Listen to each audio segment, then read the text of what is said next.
আসসালামু আলাইকুম এভরিওয়ান। তো আজকে আমরা চলে আসলাম ব্রাজিলের একটি দ্বীপের পাশে। আমরা তিন বন্ধু মিশনে আসলাম। তো এই জায়গা খুব ভয়ঙ্কর একটি জায়গা। এখানে কুমির অনেক কিছু থাকতে পারে। জঙ্গলের পাশে আমরা আসলাম। এই সমুদ্রের মাধ্যমে অনেক কিছু পাওয়া যায়। এখানে আমি এখন এই পাশে আমরা নামবো। এখানে নামে নিচ থেকে আমরা মাছ ধরবো। বড় বড় কি মাছ পাওয়া যায় এগুলো দেখবো। তো আমরা এখন সেই এখানে নামবো, এখানে নামে দেখবো কি মাছ আছে। ভয়ঙ্কর জাতি কিছু মাছ ধরবো, কিন্তু পানিগুলো গোলা। এখন সন্ধ্যা হয়ে যাইতেছে, এখানে খুব আবহাওয়া খুবই খারাপ, বৃষ্টি আসতে পারে। তো এই জায়গা নিরাপদ নয়, আমরা একটা নিরাপদ জায়গায় যাব। তো আমরা তিন বন্ধু, চারজন ছিল, একজনকে আমরা হারিয়ে ফেলছি। ওই যে দেখা যাচ্ছে একটা দ্বীপ, ওই দ্বীপে আমরা ওই জায়গায় আমরা এখন আশ্রয় নেব।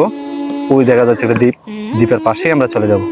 তো খুব সন্ধ্যা হয়ে যাইতেছে, খুবই খারাপ আবহাওয়া জায়গা, যে কোনো সময় প্রাণী আক্রমণ করতে পারে। এই জায়গাটা এতই ডেঞ্জারের জায়গা। এই জায়গাটা অনেকেই আমাদের এই জায়গায় এসেছিল, তারা হারিয়ে গেছে। জায়গাগুলো খুবই খারাপ।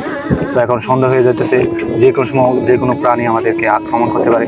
তাই আমরা নিরাপদ জায়গায় আমরা এখন চলে যাব। আবার আগামীকালকে আমরা এই জায়গায় চলে আসবো। তো আজকে আবহাওয়া খুব খারাপ, আমাদের ঢেউয়ে বাঁধে পড়ে গেছে। তো দেখতেই পাচ্ছেন, আমরা নৌকাগুলো এখন পালিয়ে দিতেছে। খুবই খুবই